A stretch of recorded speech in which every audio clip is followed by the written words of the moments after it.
Welcome back to All About America's Team, brought to you by Delahanty Media. I am Ray Nickens, joined with, Owen DeChico.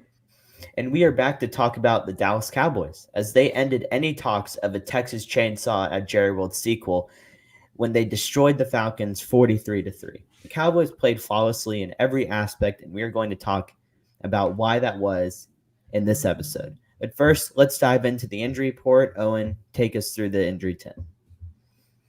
So DeMarcus Lawrence should be coming back by December, maybe. Randy Gregory will also be coming back by December. So we're not going to have the defense to the fullest potential they can be until probably after the Raiders game.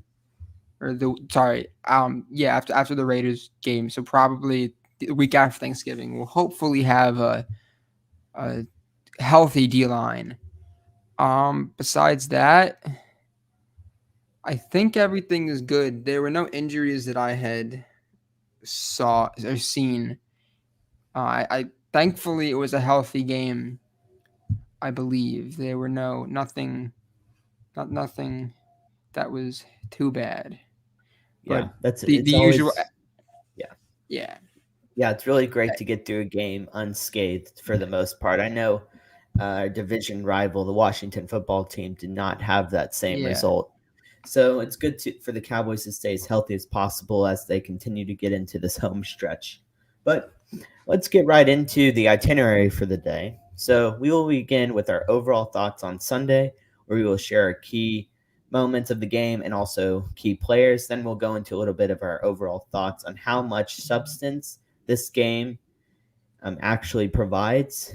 So that will be just us sharing our opinions on if we think this is a huge win or just a confidence booster, etc.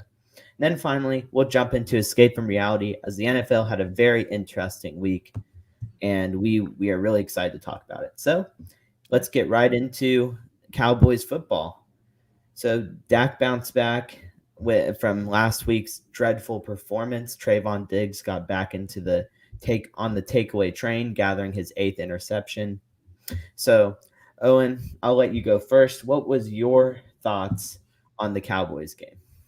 Okay, so it's my dad and I before every single game. My dad, this is first thing he always texts me. He's like, I really want for once Dallas to get the coin toss to go their way and to defer because he's a very big proponent of getting the ball in the second half. But for some odd reason, Dallas decided they won the coin toss and decided to take the ball. So either they were really confident about their offense or were not at all confident in their defense. So hopefully it's the first. So first drive, Dallas, they have a few I think they had one fourth down conversion. I was like, okay, was scores up 7-0.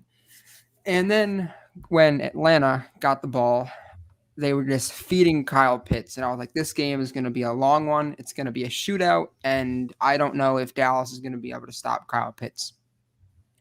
And I think the big changer of the game was the curse when he hit, what was it, Russell Gage, or he hit the wide receiver. Yeah, He Russell blew him Gage. up, and it was an incompletion. I think that was a big tone setter for the game, and I think over the past 9 weeks, Curse has been that tone setter for the defense. And you could see him. He didn't even move after he laid him out. He was like the ball was out, and I was like, Mike McCarthy with these challenges. I know how important timeouts are, more in the second half than the first. So I was like, I hope they get it. And he had a really good game. And for the first time, I think since 2017, at the end of the game, I said Jordan Lewis had a flawless game. He hasn't played that well since the Saints game 2 or 3 years ago, where he locked down Kamara and Dallas had the upset of the year against the hottest team in the NFL at that point in time. The running Zeke and Tony, they both had good games, nothing crazy.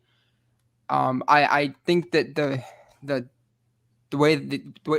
play that determined the Dallas victory was Atlanta's first drive where they stopped them, because if they pick that up or if they pick up any of the early fourth downs, then I doubt you're going to be able to stop Kyle Pitts consistently. And also the other thing,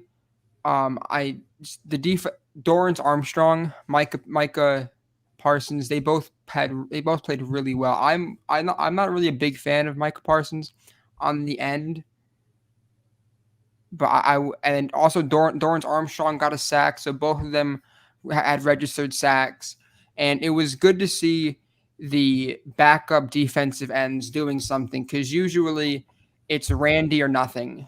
And with him being out for the next 2+ weeks, it was good to see someone else creating pressure besides Micah. And it's insane what Micah has been able to do.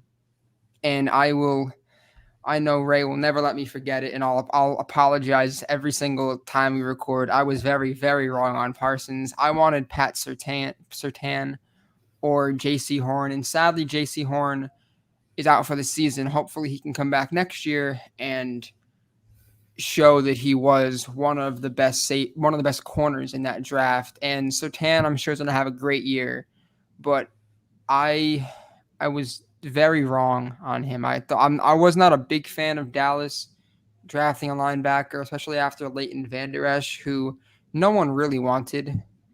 And Micah's been a great pick so far. And besides Jamar Chase, who has kind of gone AWOL the last few weeks, outside of quarterback, which the offensive rookie of the year is going to be Mac Jones, unless Chase has some insane rest of the year. Well, I think there's a good, you can make a good deal with saying that Micah was definitely one of the best picks of the draft, and Dallas did really well. And I know that's off topic of this game, but I think that overall, and then I'll pass it over to Ray. I know it was really early, so people may not agree with me, but the play that decided the game was the curse blowing up Gage and having the Falcons settle for a field goal, because they were destroying Dallas's defense, and I was like, oh, Pitts is gonna have 200+ yards, and Matt Ryan is gonna solidify him, or is gonna have himself an MVP type performance, and that just didn't happen. And hats off to the defense, hats off to just Mike McCarthy getting his team ready, and Dan Quinn, who I think the defense, the whole team played with extra heart, because obviously Dan Quinn was playing up against his former team. And one thing before you go, I thought it was funny that when Atlanta was down 28-3, their Twitter posted, yeah, we know, and had a screenshot of them being down 28-3. I thought was pretty funny. But and my player of the game is going to be Jordan Lewis.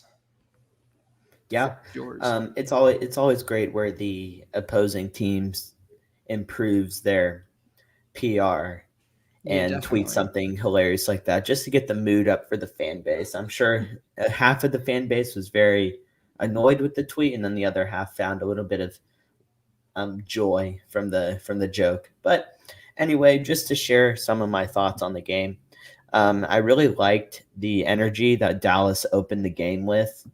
They scored on their opening drive, and that's the first time they've done that in 5 weeks. So it just showed that they came into the game wanting to put their foot on the gas immediately. So I liked how they scored first and capitalized on getting ahead early.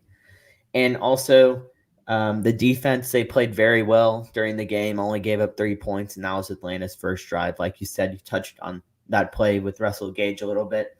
I actually thought on live that it looked like he ended up dropping the football live. So I was kind of thinking about in my mind whether or not Mike McCarthy would actually throw the challenge flag, because I'm like, this is one of those situations where Mike could just completely miss the right place, right time, and just not throw the challenge flag, and then Atlanta would just get a free first down. Maybe the officials would have stopped the play and reviewed it. Who knows? But I'm glad that he did end up throwing the challenge flag, because that was a huge moment in the game, like you said. However, my huge moment, before I get into a little bit of stats from the game for me, is actually on the Dallas's first drive, where Dak he threw a ball that should have been intercepted and taken back to the house. For some reason, the corner dropped the football, and if that ball had been intercepted and returned for a touchdown, I think the game is completely different. I think Dallas gets a little bit. Dallas is behind. The morale is low. Some thoughts are creeping into the mind. Dang, we're back last week. We're down to an inferior team, and just a little bit of pressure creeps in, and it gives Atlanta a lot of confidence on defense, and we might have seen a different game. But luckily, Dak did not throw the interception, and it was not returned, and they ended up scoring on that first possession. So that was my kind of key point in the game. But other than that one mistake, was that on the one that was a little behind Michael Gallup where he like jumped or like flipped or whatever? Say that one more time. You cut out. Sorry. The play that you were talking about, is that where the ball was like behind Gallup and Gallup like didn't really catch it and it was a little bit behind him, or was that not that play? No, it was like there was a play in the first drive where it was like should have been intercepted and taken to the house. I'm not entirely sure what play it is. I can go back and find the highlight. I just recall that being like a oh my goodness, that was a huge break. But I'll go back and like watch the tape like in our next segment or when I turn it back over to you, and I'll tell you exactly what happened. Yeah. But it wasn't like a drop. It was the fact that it should have been picked and taken back to the house. But yeah, I think the fact that they got away with that one early and were able to score in the first possession was a really huge confidence booster for the team overall. But just an individual takeaway for some players. Dak bounced back, had a huge game, 77% completion, 2 touchdowns, just under 300 yards, had a very efficient day. And he also ran the ball in for a touchdown. And not many Cowboys fans, including myself, don't really want Dak running the football, especially after the ankle injury last year. I'd rather him pass more than run, but it was nice to see him show some physicality and, run over a Falcons player and just kind of set the tone for the rest of the year. Zeke and Tony Pollard had basically the same stat line, 14 carries for Zeke, 11 for Tony Pollard. It kind of talked about a little bit of that balance last episode where I brought up the question, should Tony Pollard get more carries than Zeke? And it was a little bit more balanced this week, and it ended up working out as the Cowboys were around 100 yards rushing for the game, but they didn't really need to run for that much because they just got so far ahead so quickly. And then CD, Gallup, and Amari were all back. Gallup came back, first game back. He had a efficient day, 3 catches for 42 yards. Cooper, 4 catches for 51, and then CD, the 6 receptions for 94 yards and the 2 passing touchdowns. So the offense had a really efficient day, and the defense was able to play with the lead and generate those 3 turnovers in the second half. So overall, I thought it was a good confidence booster win. I like the energy that the team came out with, and that was one of the questions I had about Mike McCarthy, if he could get players ready to play.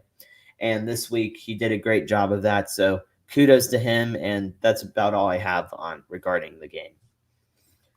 Yeah, it was. I think this was definitely the best game from a secondary perspective that Dallas has had in quite some time. Yeah, I completely agree with that. They played very well as a unit, and it was just a really nice improvement from last week's. Yeah, definitely. It was great to see. Anthony Brown probably had the best interception, breaking up that pass, and then Diggs caught a ball that was way behind him that only some of the best wide receivers in the league can make that catch.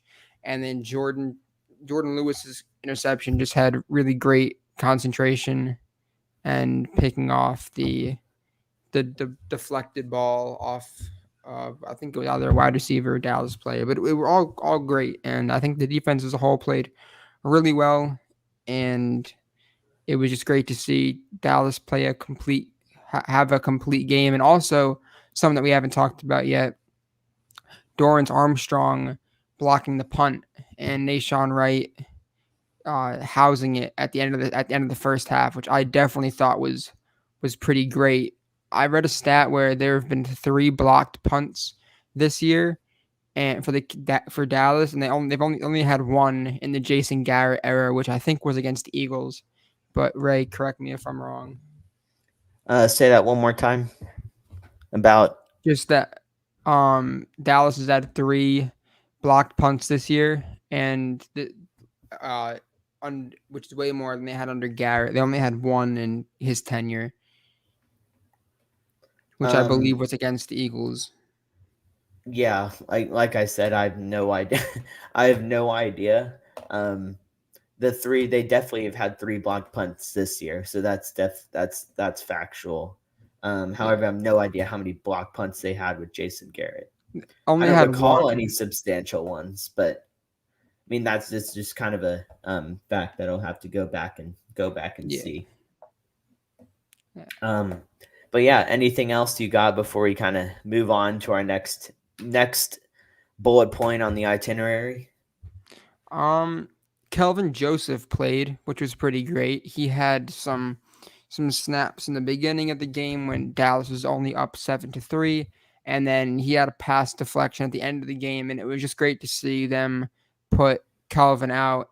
And I don't think that Kelvin's going to be able to secure a starting position with the way that Anthony Brown has been playing. He's definitely been Dallas's best coverage corner the past few weeks, and Diggs will get better in coverage, and in a year, maybe even later in this year, there won't be any more of those burnt where he gets burnt on coverage, and maybe that's because his ankle isn't healthy and he wasn't able to keep up with the Denver. I think the name was Patton, might be wrong, and Tim Patton, I think, and Diggs should definitely have been able to keep up with him. So maybe it was just his ankle, or maybe, who knows, maybe he did get beat. But hopefully those types of plays are going to be behind him, because if Dallas plans on making a push in the NFC or even in the playoffs in general, making it to the Super Bowl, they're really going to need Diggs to be able to be a lockdown corner and just not get beat. Because if you get beat against Brady or Aaron or any of the other good NFC quarterbacks, they're going to make you pay. Yeah, I completely agree. And that's why it's going to be great to see this Cowboys defense go up against Patrick Mahomes next week, because we're finally going to get an experiment trial to see exactly how our defense matches up with an elite quarterback like Mahomes, who's coming off a very great performance against the Las Vegas Raiders last week. So it will be a great test for sure for the Cowboys. Yeah, it will. It's hopefully even Dak said Dallas is no longer going to have this like, oh yeah, we're great mindset, that they're always going to have this hopefully they're going to have this like underdog mentality now, because if they go into the Kansas City game the way they went into the Denver game, Patrick Mahomes can definitely put 50 plus on Dallas. Well, But I think regardless of what expectations or feelings or emotions that they have, Patrick Mahomes can put up 50 on them regardless. It just kind of depends on what scheme and how they gain pressure. Because Patrick Mahomes has the chance to put up 50 on anybody. So he hasn't really shown that this year, and hopefully Dallas will do the cover 2 safety, which is kind of what other teams did. And hey, if the Packers and the Packers have a pretty good defense, but the Packers didn't play well that game to begin with. If the Packers can shut down Aaron, can shut down Mahomes, and if the Giants can keep him being in contention with the Chiefs, then I think Dallas I'd feel much better about that game if if Randy Gregory was playing, but Micah's going to have a 2 sack game to be able to just get Mahomes, because if they have Mahomes running around for his life and throwing up some really really bad balls, and you have Diggs who probably can match up hands wise with any other team's wide receiver, then I think they'll be set. It'll be a close game, but I think Dallas' defense might have a step on the Chiefs' defense. Yeah. And Dallas doesn't have Desean Jackson, who stops and turns around and fumbles the ball because he thinks that he can juke out everyone instead of running straight, which he's done several times when he was on Washington against Dallas in 2015, when he basically blew the game, when he did it again with the Eagles, when he dropped the ball on the 1 yard line. Just Deshaun, if he didn't have these knucklehead plays, he could definitely be a way better wide receiver than he is right now. Yeah, it was without getting too far off topic, just to quickly address Desean Jackson. I find it very funny that his first showing with his new team, he does something ridiculous like that when you're trying to make a good first impression to the team who signed you after getting cut by the Rams, who replaced you with Odell, and he does something like that. So I thought that was kind of funny from Desean Jackson. Yeah, I'm looking forward to talking about Odell a little later in the show, because that's definitely going to be, that game in general is going to need to be talked about. Yeah, I'm looking forward to hearing what you have to say regarding that game. But let's move on to the next segment. And this segment's basically just going to go into how much substance we actually put into the win. So I'll go first on this one, just to change up the order a little bit. To me, I'm not taking very, very much substance from this game. I'll go into a little bit of detail why. But first, just before I get into that, I just want to say that I was really encouraged either way with how the team responded to last week. And the amount of substance I put into this game has no impact on that feeling of emotion. I was really impressed. Everybody played very well. Nobody sold in any way, which I thought was great. And it gives me a little bit of confidence going into next week that they're going to be coming in, or they have the ability to play like this again next week. But with that being said, I'm just going to go into why I don't really take much out of this game. So first, the Falcons defense, they are not good at all. They're pretty terrible. They're 31st in scoring, so teams are scoring in bunches on them. 27th against the pass, and then 22nd against the run. So they're pretty much bottom feeding when it comes to defense. And the Cowboys, being one of the most explosive offenses in the game, feasted on the Falcons D. And they really didn't put much they put in effort to stop them, but their effort was meaningless because Cowboys just went up and down the field. So that's point number one. So number two, even with Tyron Smith out of this game, he did not play. They could generate zero pressure. So that just kind of goes into the Falcons' defensive line had no impact on the game. Dak Prescott had a clean pocket. He could go through his progressions, didn't have to rush, and was able to tear up the Falcons' defense. Because any quarterback, whether you're a backup or a starter, if you're given time, you can make pretty decent decisions. And usually when you put in a backup, the main goal of a defense is to get pressure on him. But if you can't generate pressure on a backup quarterback, if they have good receivers, then he can do pretty well. Not saying Dak is a backup quarterback, but that's just kind of why I meant brought the backup quarterback along in with the starter. So next point, Falcons offense. I was very disappointed in them. Just reactionary.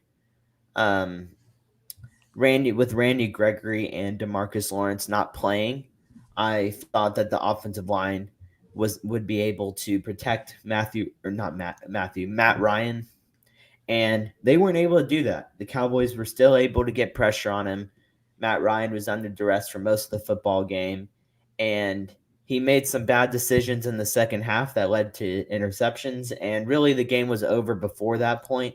But it just shows that if the Cowboys defense can generate pressure, then they're good enough on the back end to force turnovers. So the fact that the Falcons' offensive line could not protect Matt Ryan is just pretty embarrassing considering our top 2 pass rushers are out with injury. Next thing, Falcons weapons other than Kyle Pitts are just not good. Calvin Ridley, he's taking his mental health break, so he wasn't out there. So really, they had Russell Gage out there, and he had that big drop early, but he really wasn't a factor. And while Jordan Lewis had his best game by far, he wasn't really matching up with the best best talent on the other side. And Trayvon Diggs, he had a pretty solid game as well. Anthony Brown had a solid game. And really, Kyle Pitts was the only offense for the Falcons other than Cardell Patterson, who didn't really impact the game very much. And he has been a factor for the Falcons this week. So, with that being, he suffered a high ankle sprain in the game, which kind of sidelined him for a good portion of it, and he won't be back for like 3 weeks, 4 weeks, maybe, depending on ankles. I've learned, or depending on where you sprain it, it could either sideline you for a week or could put you out for close to a month.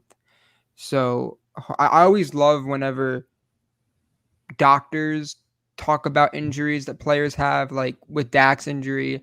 And they talked about what's his name?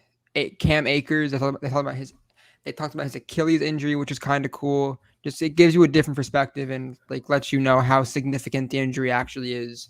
So hopefully Cordell will be able to come back, because I don't know if you heard them talk about it, but this is in his career the first time that he's been able to do everything that he can with running the ball, catching, returning punts. It's really great to see him finally in the back end of his career be able to show what he's capable of doing. Yeah. And yeah, I did catch that part where they were kind of going into usually he's a gadget guy or a punt returner, a kick returner, and he's done damage in those areas.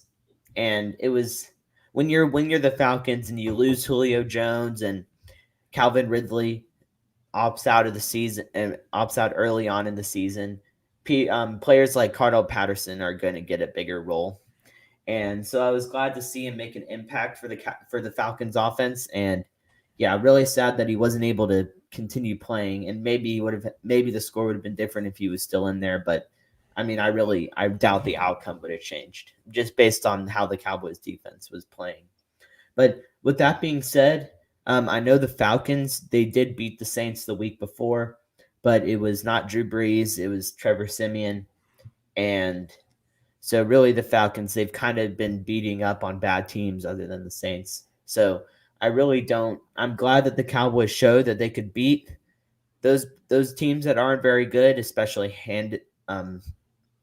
by a very large margin. So that's very encouraging going into a matchup with the Chiefs, which will be a lot more challenging than the Falcons. But other than that, it was a good confidence win. I'm a little bit more confident about it, but I'm not taking very much substance long term regarding playoff expectations or Super Bowl or anything like that. Yeah, I agree with that. I think for the offense, I'm not going to take anything from that. I'm not going to be, oh, this is the best offense in the league or anything like that, because the offense that they're supposed to do, I'm more confident in this defense, because you and I both know you talk about Matt Ryan more than I do, but you are a big fan of his, and for Dallas's young, injury-ridden defense to be able to do that, it was pretty great. And in the beginning, Kyle Pitts kind of bullied them a little bit and took Dallas's lunch money, and then I don't know what they did. I think I heard, I'm sure you did as well, they would do like a triangle scheme to have 3 people around him at all times. And I don't know if they manned him or if they just gave him less snaps because of how bad the game was. But it was pretty great to see. So I'm not going to take substance in both teams, like the team as a whole. But what I am going to do is I'm going to do like matchups.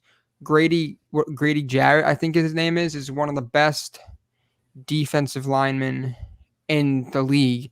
And you saw that early in the game where he blew up a run, and I was like, oh, this guy's going to be a problem. And also AJ Terrell, when he was drafted, a pick right before CD Lamb, a lot of people had a lot of question marks about that because he had gotten beaten up pretty badly in the college football playoffs. And I, for one, did not want him at all. I didn't think that he was going to be a good cornerback just based off the fact of getting bullied in the playoffs. And statistically, he has allowed some of the lowest numbers. I think before this past game, he let up 127 yards, which is pretty great.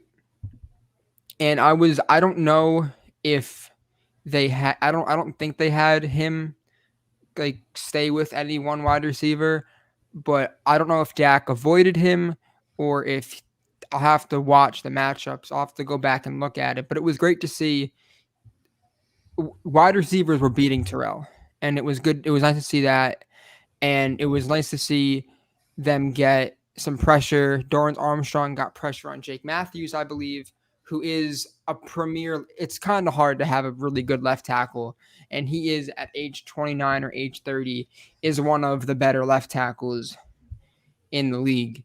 And it was nice to see Dorrance, I love him or you hate him. You would have liked to see him have a coming out party a few earlier in his career, but he's still in year maybe 3, or this is maybe his contract year, and it's just nice to see him. And also, we got to see Tristan Hill come back, and I thought that he played pretty well. It's always good to have some more defensive tackles being brought back, but this game doesn't make me think that the Cowboys are going to be this great team. But what it does show is that you beat up on teams you're supposed to beat. This is what should have happened last week, but it didn't. And I think the team learned from it, and that's good. It's a good thing. But this win is definitely going to help Dallas. It definitely helped Dallas seeding wise because the past 2 weeks have been a very weird NFL with top teams losing to teams they should not have lost to. And I think Dallas is one of 3 teams to only have 2 losses in the NFC East. So they're a top 3 team in the NFC record-wise, and I think that's definitely where they want to be.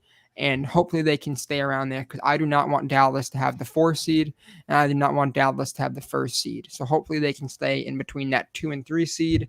And with Kyler Murray, no one knows when he's coming back, and if Tom Brady, he's definitely going to figure it out, and I'm sure that he's going to have a great game this next Sunday. But if Dallas can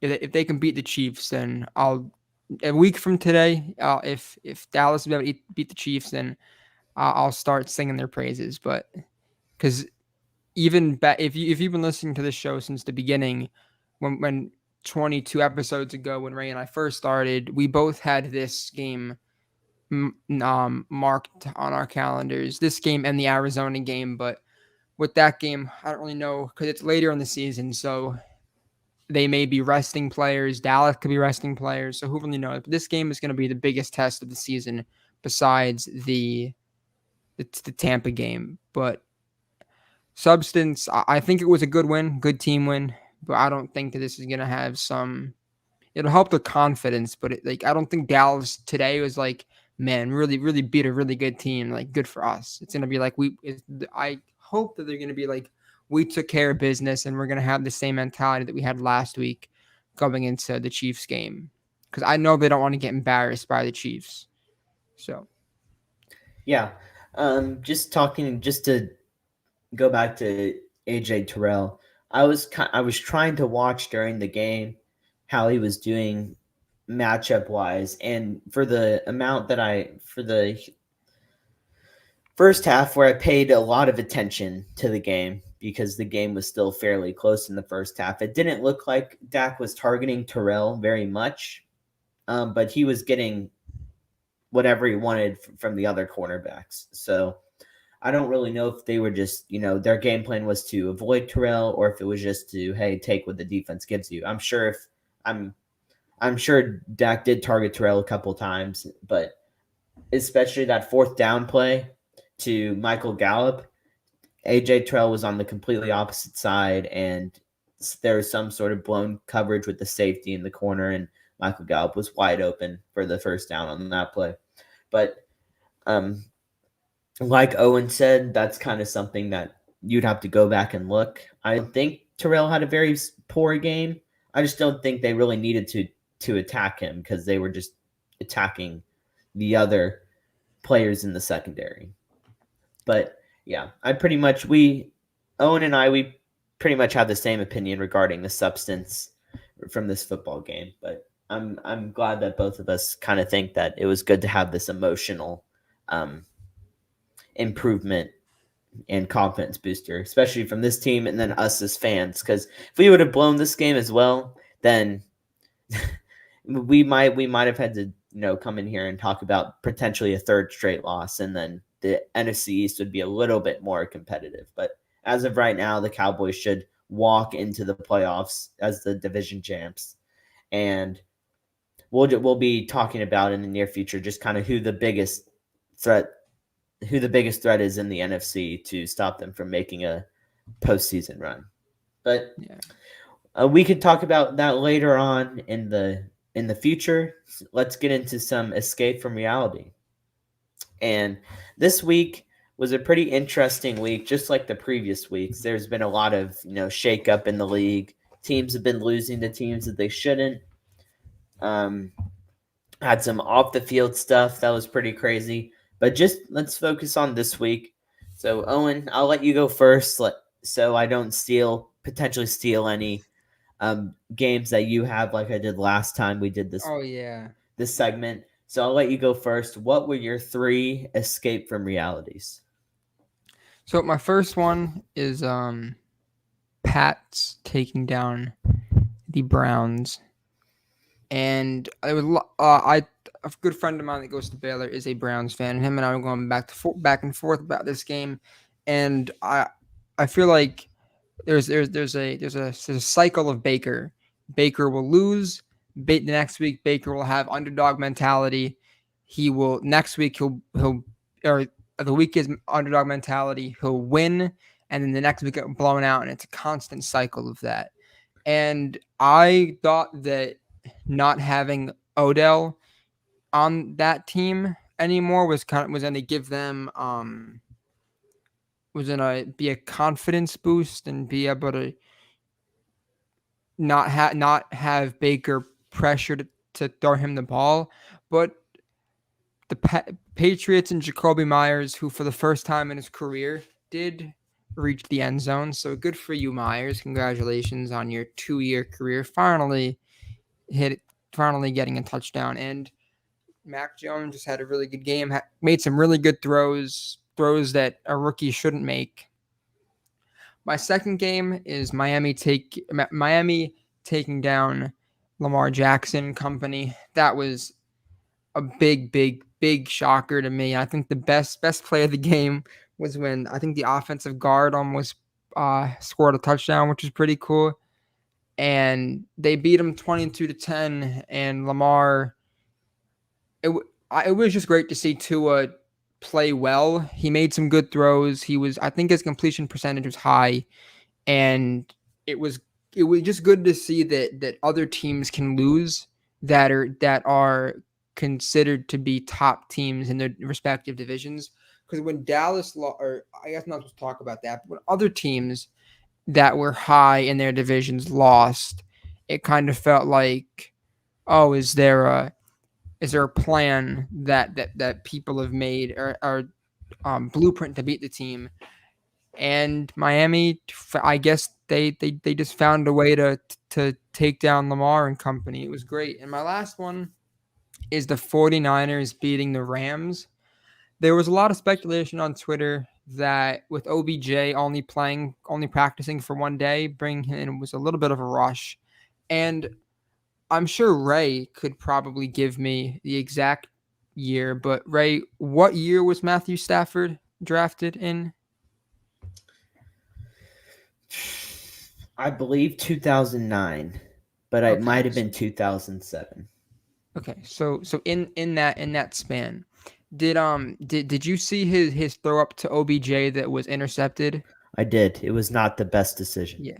So I if a rookie makes that throw, if Mac Jones makes that throw, if Tua makes that throw, if Yeah, Zach, Matthew Stafford was drafted in 2009.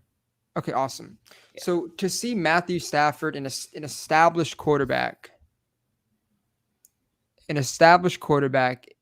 make that kind of throw, it just shows that he felt like he had to give him the ball in any means necessary.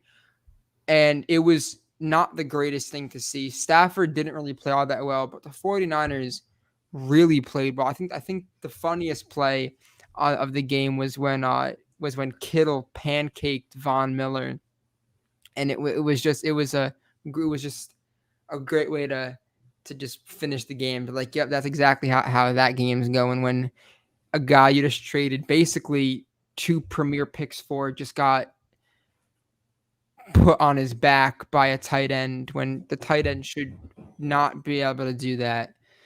And Garoppolo played well. Debo, I think is Debo Samuel. He played really well. It was good to see Ramsey get cooked. It's always good when Ramsey does not play well, and it's the Rams, I would say, have the best roster in the league, top to bottom. And to see them, I think this loss, Ray, you can feel differently. I think this loss is definitely worse than Dallas's loss to the Broncos. Because Denver had a better record. Dallas was not as talented as this team. And Dak didn't throw multiple interceptions. And his one interception was the end of the game. So sure, you can count that. But I definitely think that this Rams loss is gonna have a lot more significance than it will to Dallas, and hopefully OBJ won't ruin their locker room. But I definitely think that if he doesn't get the touches that he wants, we may see some more videos posted by OBJ's father, and Stafford for the second time in the past month looks like a reincarnation of Jared Goff. And that's definitely not what you want when you gave up multiple first round picks and multiple second round picks to get a guy whose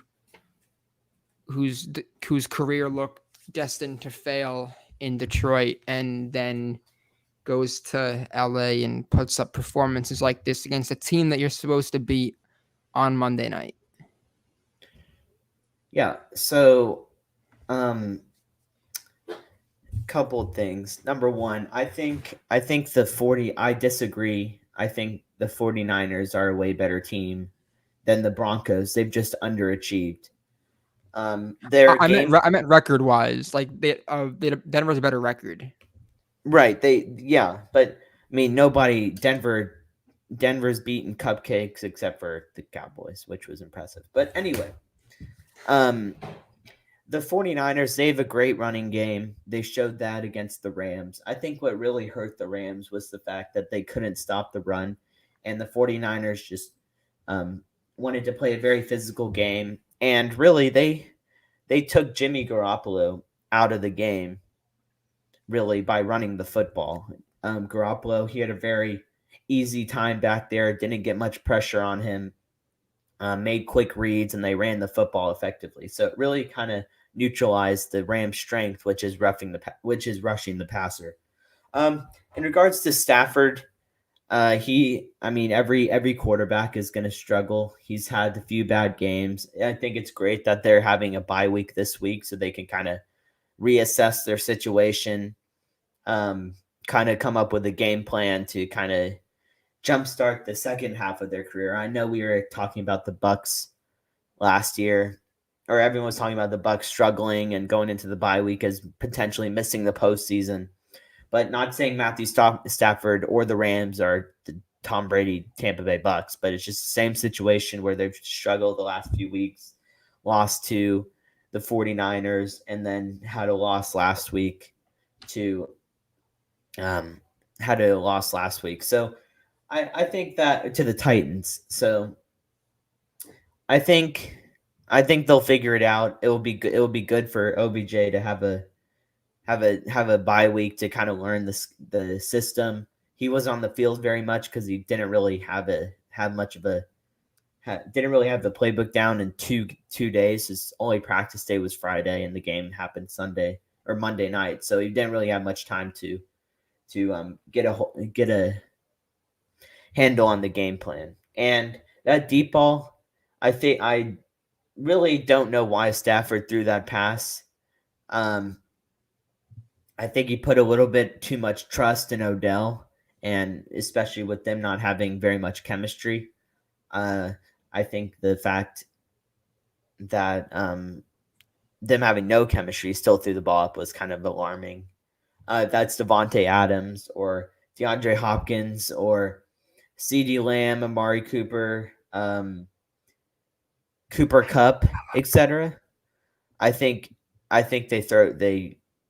it's an okay decision because you have that chemistry, but since it's Odell and he just got there, I don't know why you're throwing that up into double coverage. And really, the worst interception was the pick six, and the fact that he did that back-to-back weeks where his back-to-back plays were interceptions is not very good. But Stafford's a good quarterback. He'll bounce back. He'll figure it out, and they'll move on. But anyway, I'll get into my escape from realities. Luckily, they were not the same games as Owen, so I won't have to come up with something on the fly. But the first one I have is the football team shocking the Bucks. Good game. Washington's defense, they finally showed up and showed us exactly what they could do. They intercepted Tom Brady twice, and Taylor Heineke, he pulled a Tom Brady and closed the door on any chance of Tom coming back in the game with an 18-play touchdown drive that spanned over 10 minutes. That's definitely the longest drive by far this year, and probably goes into the record books as one of the longest drives, and the longest time of possession drives as well. So if you have any doubts of why I preach time of possession for the Cowboys, this is an example of why time of possession is important. But yeah, I thought that was a great win for the 49ers. Tough to lose Chase Young in this game, but it just shows you that Washington on any day can be a threat on defense. So when the Cowboys ultimately play them later on in the year, the Washington defense should be feared, and Dallas could not relax, even though they've been pretty terrible over the long term of the football season. Next game I have is the Saints once again found themselves on the wrong side of a bad call. Second quarter, Ryan Tannehill threw a should-be interception in the end zone to Marcus Williams, but the play was called back due to a penalty by Caden Ellis for hitting Stafford in the head. But on replay, there was no hit to the head, and it was just Ryan Tannehill avoiding any sort of bad hit by falling back away from the hit, making it look like a blow to the head. So that was a really bad call. Very few plays later, the Titans ended up scoring, and ultimately that was a big determining factor of the game as they beat the Trevor Siemian Saints by 2 points. So the Titans are still finding ways to win even without Derrick Henry. So potentially, if they were to get Derrick Henry back in the postseason, they are a threat in the AFC. My last point is you should have invested in Big Ben stock if he were a stock, because his stock price and value went way up this last week. As the Steelers with Mason Rudolph at quarterback could only manage a tie against the 0-8-1 Lions, I believe, at this point, who have still not won a game, but they didn't lose because they tied. So now the Steelers and Mason Rudolph will have to go to bed every night knowing that they are the team that tied the Detroit Lions. Chris Boswell, he kicked a game-tying field goal at the end of regulation to force OT, and then after that, neither team seemed like they wanted to win the game. The Steelers turned it over on downs after a drop by the tight end. And then the very next play, Jared Goff threw an interception that was called back due to an offside penalty by the Steelers. And late in the game, the tight end for the Steelers, Pete Farrenbarron, again fumbled right when he got into Chris Boswell's range to ultimately potentially kick a game-winning field goal, and that ended the game in a tie. So the fact that the Steelers couldn't beat the Detroit Lions, it raises Big Ben's stock a little bit, because I have no doubt that Big Ben, if he were playing, the Steelers would have won. So at least Big Ben, while he's not at what he once was by any means, he's still valuable enough to beat the Detroit Lions. So those are my 3 escape from realities. I think anyone would be valuable enough. Well, Detroit is the best winless team by far in recent history, but I think that a good quarterback, Mason Rudolph, was he a first round pick or a second round pick? He's not really had that good of a career, and he has had time. Big Ben has had some injuries in the past few seasons, and I remember when they got Minkah Fitzpatrick from Miami, that was a perfect time for Mason Rudolph to show that he could be the future, and he was not able to do so. So I definitely agree with the stock of Big Ben rising. It's not going to rise too much because he may retire this offseason, but it's definitely going to go up a little bit. Yeah. So, any last second thoughts before we put a bow on this episode?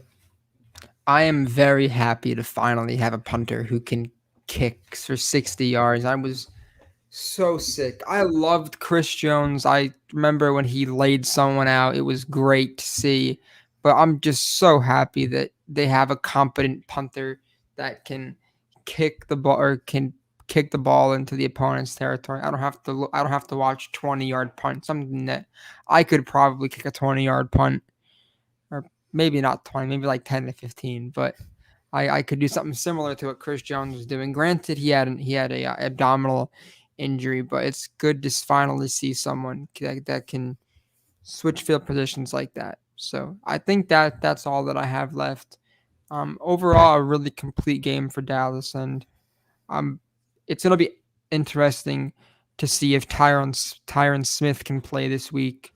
Hopefully he'll be able to, because Chris Jones and company is not they're not the D line that Atlanta has. They will definitely be able to get in Dak's face. And what's kind of funny is that Connor Williams had a few late game penalties, and Mike McCarthy said that they have a pretty competitive offensive line group. So who knows? Maybe we could see some of Connor McGovern out there at left guard, or maybe some switching. Who knows? But it's going to be interesting. It's really good to have this kind of depth. And also, Steele had a heck of a game at left tackle, and he is definitely the future at tackle. Tyron Smith, I doubt he'll be able to play for the next, maybe he'll be able to play for the next 2 to 3 years. But I think after that, I don't think that tackle is a big of a need in this upcoming draft as it was before. And they got a gem in Terrence Steele, and it only makes me love Mike McCarthy. It only makes me love him more. So I think that's all I have to wrap up with. Yeah, it was nice to see Terrence Steele play well this game after last week's performance. I think going to get up against the Falcons defensive line was a little bit of an easier match, or a lot easier matchup for Steele, but it was nice to see him get a little bit of confidence going into next week, which will be a more challenging game. I'm not ready to call him the future at tackle just based on his very small sample size, but hopefully by the end of the year, I'll be more confident with Terrence Steele as a tackle option in the future. But with that being said, that's going to do it for next week, for this week's episode. Next week we'll be back with we'll be back to talk about the Chiefs game, and as also the Raiders game for Thanksgiving. So you will get both of those games, even though we will be out of town for Thanksgiving break coming up. But I'm looking forward to going home. Let me tell you. Yeah, it's going to be nice to get a break from the Waco I-35 traffic. Just a little bit of things before we go. You can follow us on Twitter at America's Team, capital P, capital C. Did not tweet during the game last week because there really wasn't much to tweet about. It was a blowout pretty quickly. And you can also follow us on Instagram at All About America's Team.